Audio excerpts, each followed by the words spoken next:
Muy buenos días, hermanos, y qué gusto es poder venir a ustedes por este medio otra vez y compartir la palabra de Dios y pues el compañerismo con nuestro Señor y Salvador Jesucristo.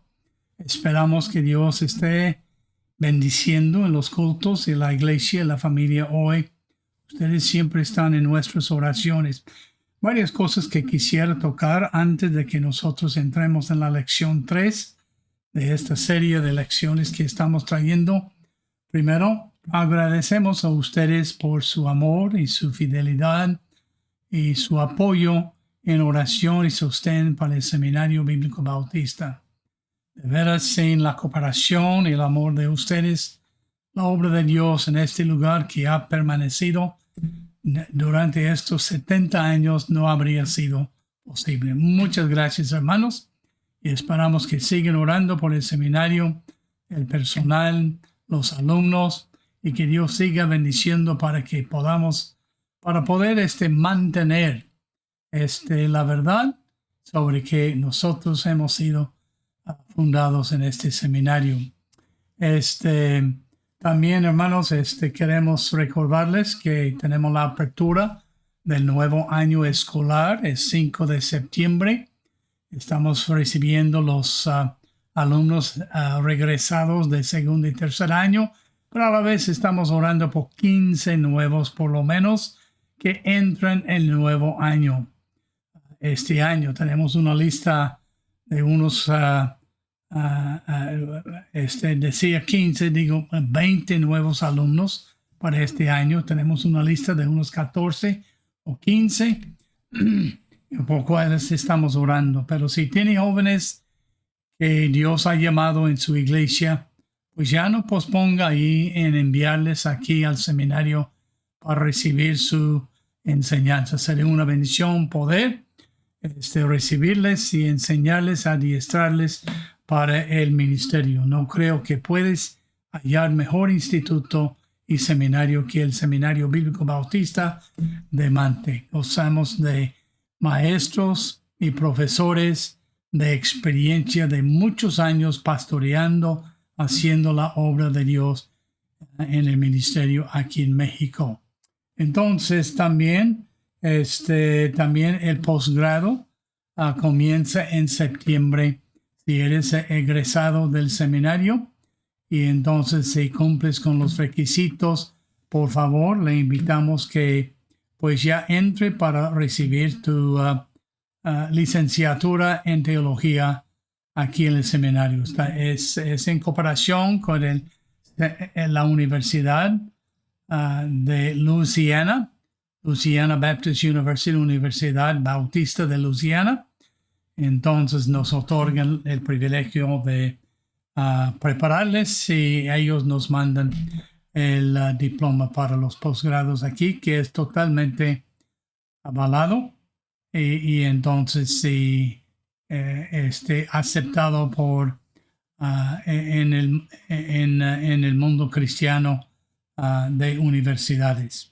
Entonces, gracias por todo, hermano. Ahora les invitamos que abran sus Biblias al libro de Primera a Timoteo, la epístola de Pablo a Timoteo. Y aquí vamos a ver hoy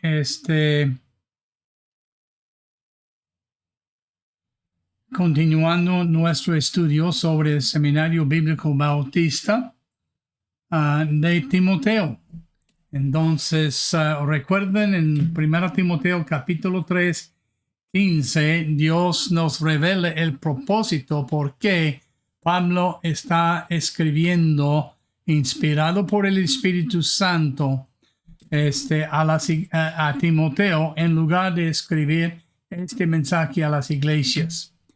Porque él quiere que los pastores, los ancianos, los obispos, los diáconos, lo que Dios ha llamado a servir a Dios en la iglesia, enseñe a los futuros líderes y la iglesia estos principios para el liderazgo en la iglesia. De hecho, en 1 y 2 Timoteo vemos que él nos enseña en estos capítulos cómo debemos conducirnos en la casa de Dios, que es la iglesia del Dios viviente, columna y baluarte de la verdad. Una de las cosas que su servidor ha observado en estos últimos días, en los más de 54 años de ministerio, es que es la superficialidad en cuanto a la enseñanza. De hecho, hasta que no tanto las doctrinas, pero las prácticas y los métodos bíblicos se han cambiado y desvanecido mucho en el ministerio de la iglesia. Dios es el mismo ayer y hoy por los siglos. Yo sé que métodos pueden modificar y cambiarse, pero no tan drásticamente. Entonces, todavía Dios usa el método de predicación para comunicar el mensaje de la palabra de Dios. Ahora, entonces, noten lo que la palabra de Dios nos enseña en el capítulo 2, versículos 1 y el versículo 9. Exhorto ante todo a que se hagan rogativas, oraciones, peticiones, acciones de gracias por todos los hombres. Y luego dice en el versículo 8, quiero pues que los hombres oren en todo lugar. Y luego en el versículo 9, asimismo que las mujeres. Entonces vemos aquí que Dios tiene algún principio de cómo nosotros debemos ordenar las cosas en la iglesia. Yo sé que algunos por conveniencia y algunos por necesidad creen que Dios hace a un lado estos principios, pero no creo que hay por qué hacer a un lado los principios y fundamentos de Dios, sino seguir la doctrina, tanto doctrinal como práctica, que Él nos enseña en la palabra de Dios. Entonces, 1 y 2 Timoteo son epístolas para la practicalidad del ministerio por el pastor y los líderes en la iglesia. Ahora, lo primero que él nos enseña son las clases de oración. Una de las cosas que se nota muchas veces cuando viene el momento de oración, Dios siempre es oración por nosotros mismos. Y no debemos menguar esto, no debemos minimizar el hecho que oremos los unos por los otros y por las necesidades y peticiones de uno mismo. Pero actualmente encontramos aquí en este capítulo, en el versículo 1, que hay 4 clases de oración. Él menciona rogativas, y las rogativas pueden ser las cosas más serias, como por los enfermos, por la obra de Dios y los programas de la palabra de Dios, rogativos, cosas muy serios y de prioridad en la palabra de Dios. Y luego oraciones, que incluye muchas más cosas, oraciones por nosotros mismos, nuestras necesidades, etcétera. Y luego peticiones. Es el ministerio de la intercesión. Entonces, y luego acciones de gracias, que pueden hablar tanto de alabanzas para Dios, dándole gracias por quien es, dándole gracias por su salvación, dándole gracias por su cuidado, dándole gracias por la obra de Dios, dándole gracias por el ministerio y su poder en el ministerio. Todo está incluido aquí.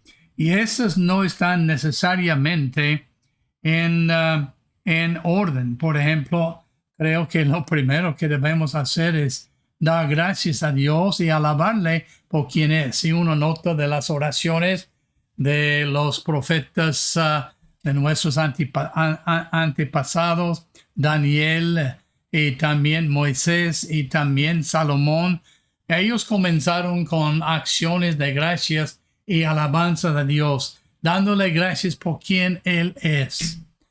Esto puede ampliar nuestra adoración de Dios y fortalecernos en nuestro ministerio y también los hermanos en la iglesia. No solamente dándole gracias, Señor, gracias que me has salvado, pero gracias, Señor, que tú eres mi Dios. Gracias, Señor, que tú eres mi propiciación. Gracias, Dios, que tú eres mi mi redentor, mi santificación, mi sabiduría. Entonces, dándole gracias por quien Él es, todopoderoso, omnipotente, omnisciente y omnipresente, y nunca pasa por alto de mirar por el bien de sus hijos. Entonces ahí debemos comenzar en mi práctica de oración, así comienzo. Y luego él habla no solamente de peticiones, habla de oraciones, orando por las necesidades personales, etcétera, pero también intercesiones por los perdidos, intercesión por los hermanos de la iglesia, intercesión por las iglesias que están pasando por problemas, intercesión por los que sufren la persecución.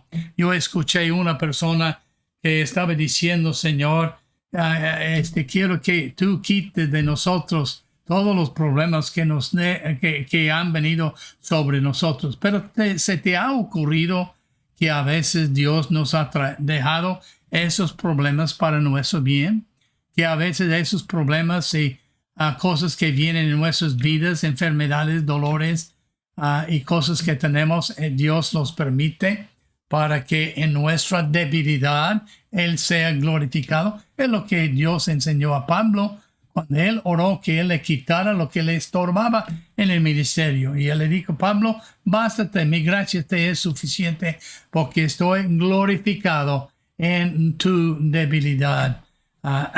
Así. Entonces, peticiones y luego también oraciones y luego rogativas, las cosas muy serias, orando por esas cosas. Y luego notamos que él dice, ¿por qué orar? ¿Por qué debemos ofrecer nuestras peticiones y alabanzas y acciones de gracias, nuestras oraciones y nuestros rogativos a Dios? Él dice aquí, por los reyes y por todos los que están en eminencia. Él quiere que oremos por todos los hombres. Una de las cosas que me daba gozo cuando mi nieta fue salva es que ella comenzaba a orar por los perdidos alrededor del mundo, que oigan el Evangelio y también que respondan y reciban a Cristo Jesús como su Salvador.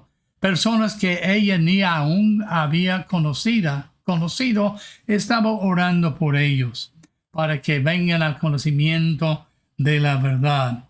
Para que, primero, que vivamos por los reyes, y aquí no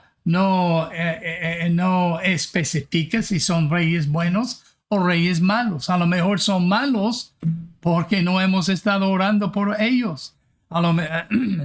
Muchos dicen que los políticos son todos malos, pero ¿por qué son malos? Porque no conocen el buen Dios nuestro. Entonces por eso optan para poner reglas en las vidas que dañan muchas veces a la gente por quien deben cuidar. Entonces hay que orar por los que están en eminencia. Por los reyes, por los presidentes, por los senadores, por los congresistas. ¿Para qué? Para que vivamos una vida quieta, una vida pacífica en ese sentido. Porque él dice aquí, para que vivamos quieta, reposadamente en toda piedad y honestidad.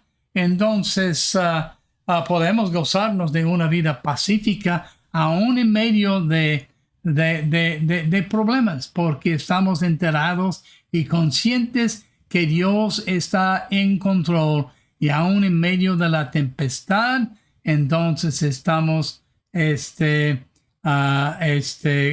conscientes que todo va a salir bien, como cuando los discípulos cruzaban el mar, descuidando la presencia de Cristo y que Él les iba a cuidar y estar con ellos, vino una tormenta bien grande sobre ellos y ellos se levantaron y dijeron, maestro, no te molesta, no tengas cuidado que estamos al punto de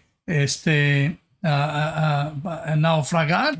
Y Cristo dijo, ¿por qué? ¿Dónde está vuestra fe? ¿Por qué les hace falta de fe? Y Él habló y vino una bonanza sobre el mar y se calmaron las olas y el mar mismo y ya terminaron la jornada con tranquilidad.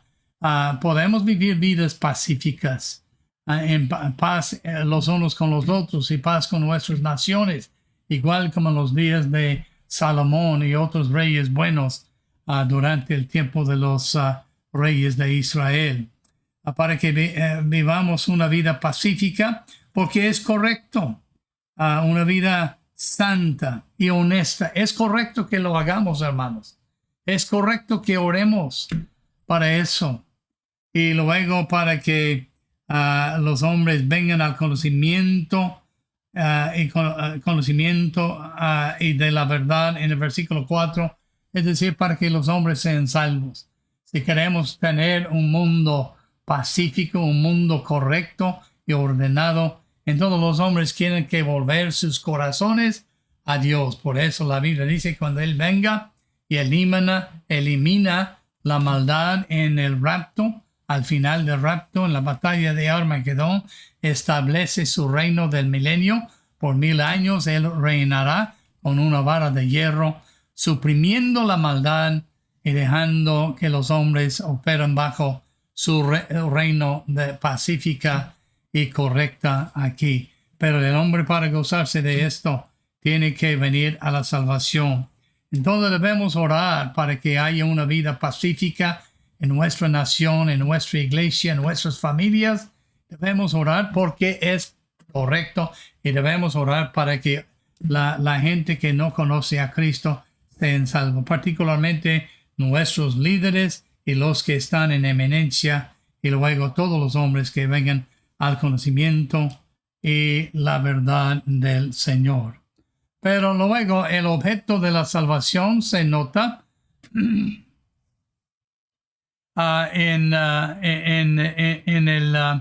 el versículo 5 en adelante. Él dice en el versículo 5, porque hay un solo Dios. El objeto es al único Dios. Tú y otros pueden orar a Alá, pero Él no existe. Otros pueden orar a Confucio, pero Él no es un Dios vivo. Pueden orar a Baal, pero también es una imagen de algo muerto. Al único Dios es Jehová. La Biblia dice en el libro de Isaías, creo que es Isaías capítulo 40, de esta manera, déjame hallarlo aquí, en el libro de Isaías, capítulo 40, en los versículos, capítulo 45, perdón, dice la palabra de Dios, mirad a mí y sed salvos, en el versículo 22, mirad a mí y sed salvos todos los términos de la tierra, porque yo soy Dios y no hay más. Cuando uno ora, si va a ser escuchado, oído, tiene que orar al Dios único. Muchos odian el cristianismo porque reclamamos esto.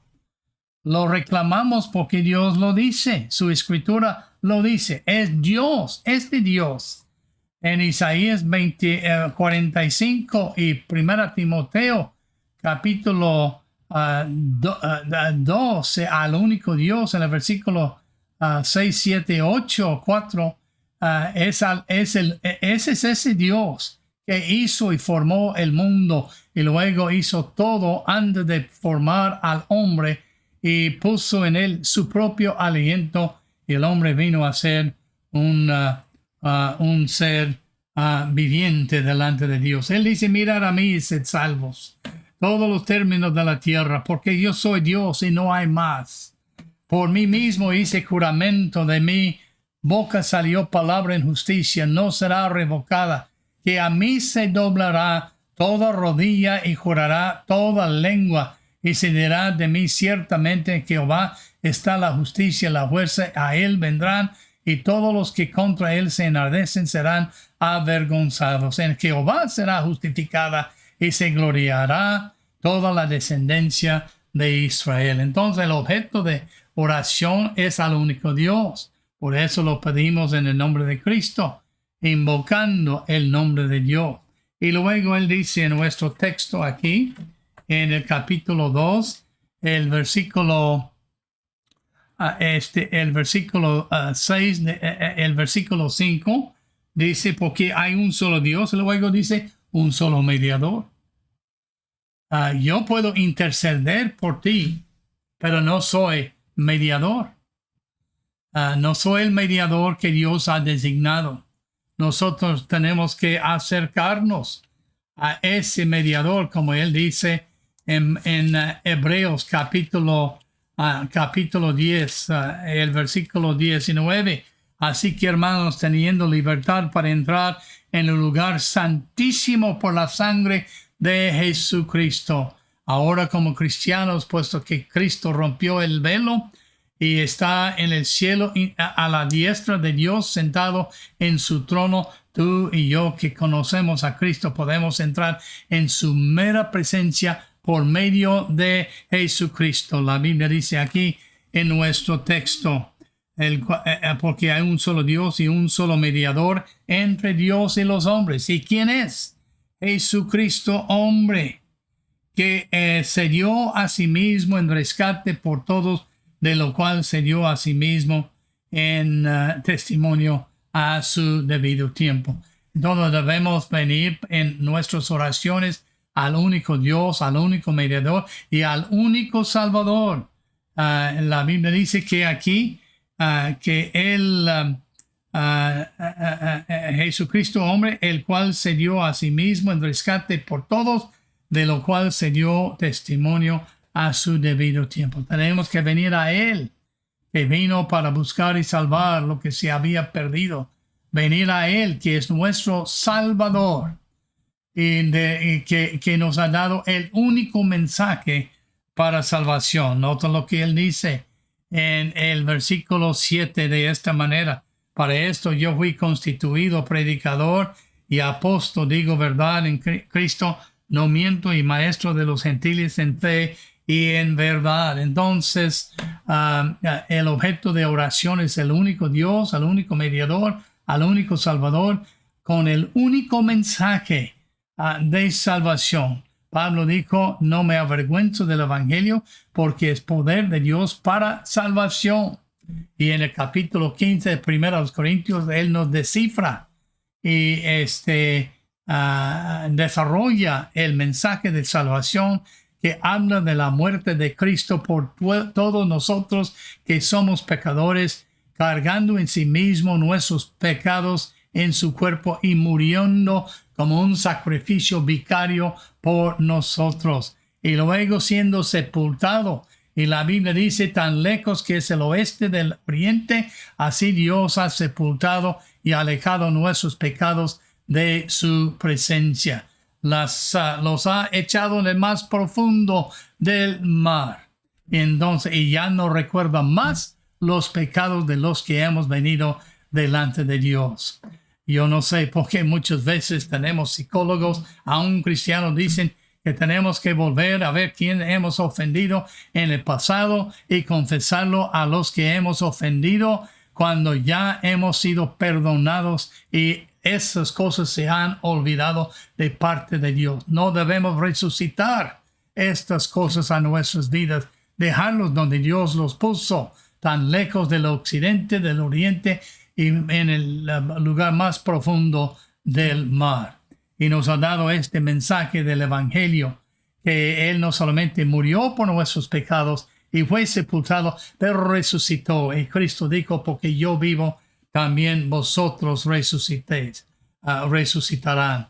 Es por eso la Biblia dice, si confesares con tu boca que Jesús es el Señor y creyeres en tu corazón que Dios le levantó de los muertos, serás salvo. Salvo de la condenación del pecado, salvo del poder del pecado y salvo un día garantizado de la presencia del pecado. Entonces, el objeto es Dios mismo, nuestro único Dios, mediador y salvador, quien nos ha encomendado la gran comisión para llevar al mundo perdido y que ellos sean salvos por recibir a Cristo como su salvador, igual como tú y yo.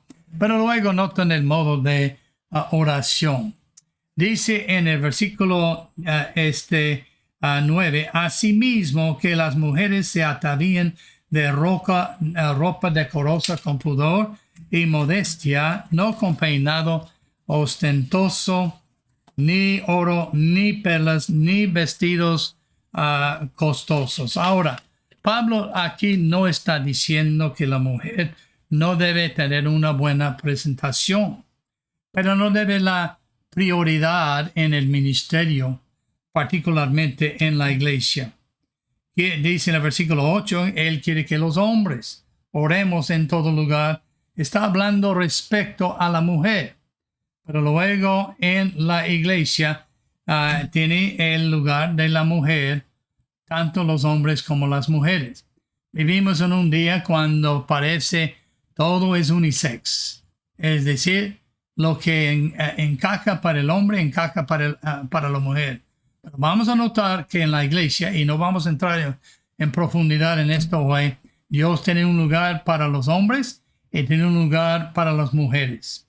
Entonces, es significante que Él llama nuestra atención, que fue la mujer que estuvo primero en la ofensa, en la caída, y luego el hombre voluntariamente. Es significante que cuando Cristo se manifestó, vino y se encarnó como un hombre. Todo esto es importante. Y es importante que Él dice que el hombre es la cabeza de la mujer, igual como Cristo la cabeza del hombre. Eso significa que es que va a estar ahí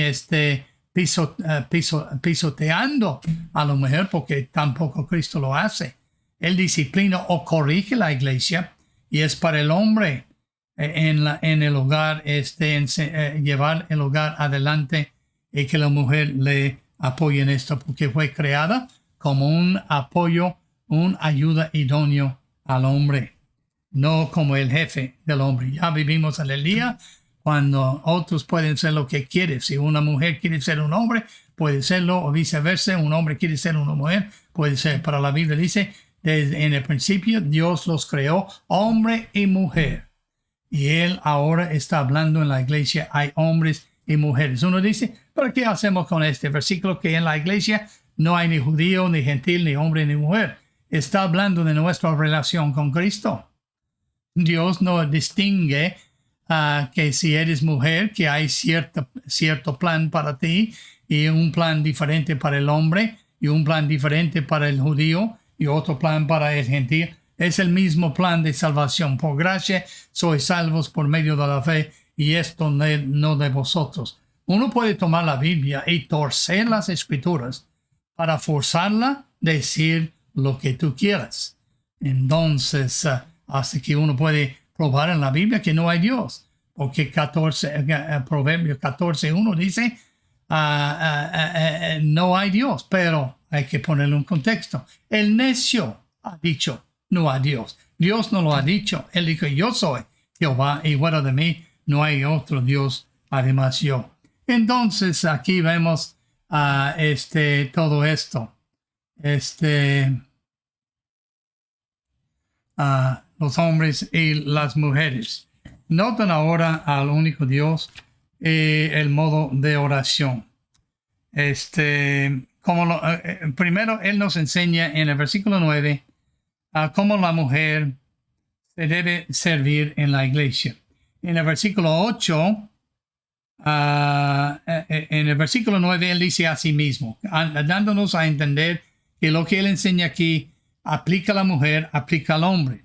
Pero en el versículo 8, Él dice específicamente que Él quiere que los hombres, y aquí se refiere al sexo masculino, no al hombre que en general, que puede abarcar tanto el sexo femenino como el sexo masculino. Está hablando de una palabra traducida hombre y significa varón. en todo lugar. Quiere que ore en todo lugar, en su casa, en la iglesia. Pero aquí está hablando en particular en los cultos de la iglesia. Levantando manos santas. Muchos ya piensan que levantar las manos es la forma o el método que debemos usar. Lo vemos en el Antiguo Testamento que ellos se postraban delante de Dios. Y luego cuando levantaron las manos en este sentido y esto nos acerca más a Dios. Dios no necesita esto. Tú puedes orar en tu sillón, tú puedes orar en la cama, tú puedes orar postrado, tú puedes orar en silencio, tú puedes orar en voz alta. Hay muchas formas en que orar. Esto no es lo importante. Ese es un símil, es un símbolo de que nosotros oremos a Dios. Y enseñamos a nuestros niños a hacer esto y mirar a Dios con los ojos cerrados. Es un símbolo. No nos hace más santo o más así. Cada iglesia tiene su costumbre. Entonces yo fui enseñado para estar de acuerdo con Dios. Decimos amén. Y la Biblia lo respalda. Muchos lo dicen por aplaudir. No es mi modo en particular. Yo prefiero decir amén. Y así fui enseñado como bautista y creyente en mi juventud. Entonces, Él quiere que los hombres oren en todo lugar, levantando manos santas, con una vida santa, una vida con el pecado ya confesado, sin ira ni contienda. No oramos para que Dios castigue a nuestros enemigos. Oramos para que Dios salve a nuestros enemigos y los cambie para glorificar a Dios, sin ira ni contienda. Y luego él habla de cómo la mujer debe servir en la iglesia. Asimismo que las mujeres se atavían en ropa decorosa, con pudor y modestia, no con peinado ostentoso, ni oro, ni perlas, ni vestidos costosos. Muchos ponen el énfasis no con oro, no con peinado, no con vestidos costosos, ni perlas. Pero el énfasis debe ser, la mujer se atavía de ropa decorosa. Con lo que tú te vistes es decoroso delante de Dios. Tú juzgas en cuanto a esto. Con pudor. Esto habla con temor de Dios. Con modestia. Delante de Dios. Y luego nos enseña no con peinado ostentoso más allá de lo normal, ni con oro y perlas y vestidos costosos. Dios no oye al hombre porque viste de tal manera o porque la mujer se viste de tal manera. Pero si tú y yo nos vistamos de esa manera para que nos resaltemos en los cultos delante de Dios, esto es con ira y contienda en la iglesia. Luego nos habla desde el versículo 10 al 15 como la mujer piadosa, mujer sirviendo a la iglesia, debe presentarse en la iglesia en lugar de poner su énfasis en el peinado, en el oro, en las perlas y las joyas y vestidos costosos. Debe poner el énfasis en las buenas obras. Y luego la Biblia dice cómo corresponde a mujeres que profesan piedad.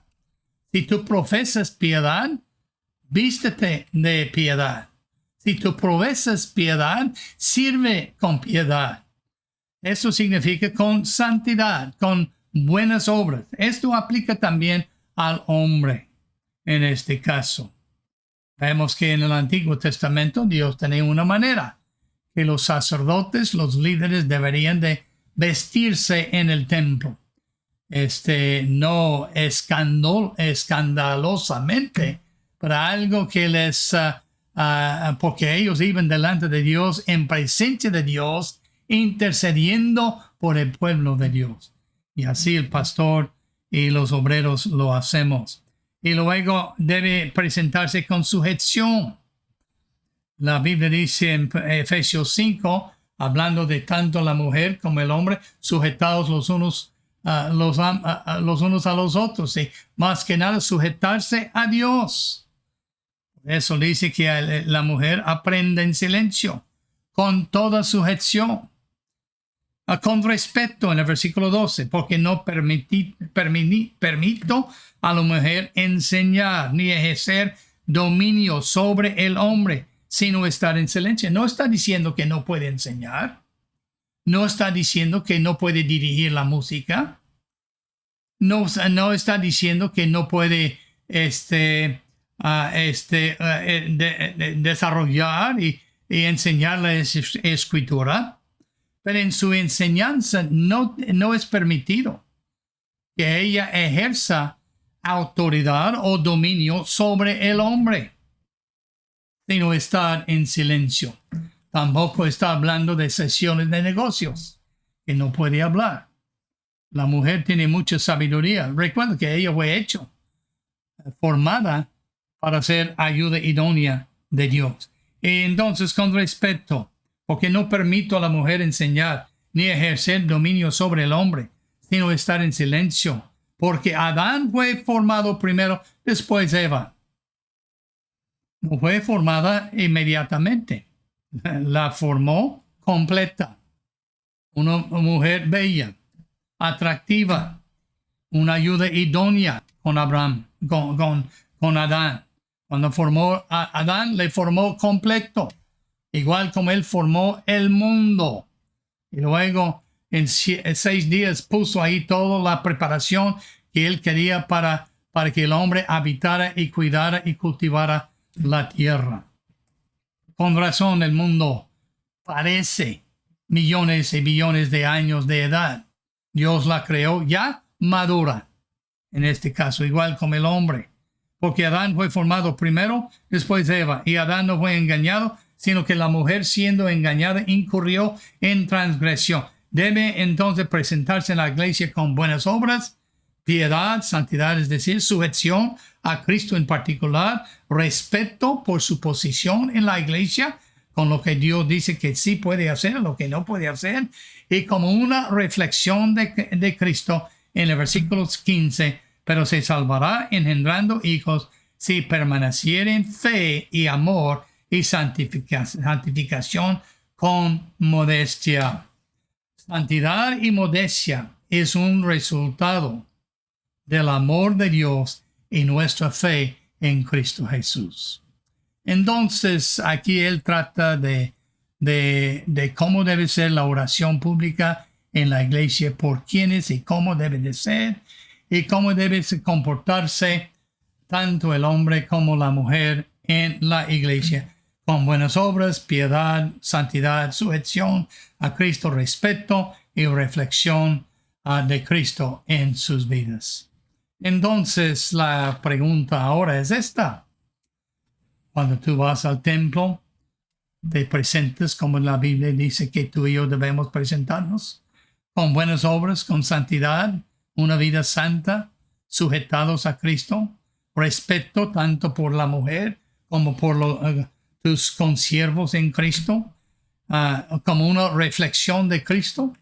Así debemos presentarnos en la iglesia, y nuestro ser y nuestro parecer, nuestra apariencia debe reflejar todo ello. Claro, si no conoces a Cristo, no hay por qué, porque no tiene la capacidad de presentarse en esta forma, solamente tiene ropa andrajosa y sucia delante de Dios. Pero todo esto puede cambiar si tú hoy mismo deposites tu fe en Cristo Jesús, como quien murió por tus pecados, derramó su sangre en la cruz de Calvario, redimiéndote de tus pecados, siendo sepultado y resucitó de entre los muertos, para que tú tengas la vida eterna, y resucitaste en el último día cuando Cristo venga a este mundo. Si nunca has depositado tu fe en Cristo, hazlo como la Biblia dice, invocando el nombre del Señor, según Romanos 10:13. Todo aquel que invocar el nombre del Señor será salvo. Hazlo hoy y serás salvo. Cristo dice, al que a mí viene, no le echo fuera. Y él dice, aquí estoy a la puerta y llamo. Si alguno oye mi voz, abre la puerta, entraré a él, cenaré con él y él conmigo para toda la eternidad. Entonces, abre la puerta de tu corazón, invítale que entra, acéptale como tu Salvador y sé salvo hoy. Y si Dios te ha llamado para servirle, te invitamos que ya entrégate a Dios. Dile, Señor, soy tuyo, lo que tú quieras. Y te invitamos que forme parte del seminario, preparándote para la obra a que Dios te ha llamado. Que Dios te bendiga y que pases muy buenas tardes en la presencia y con las bendiciones de Dios.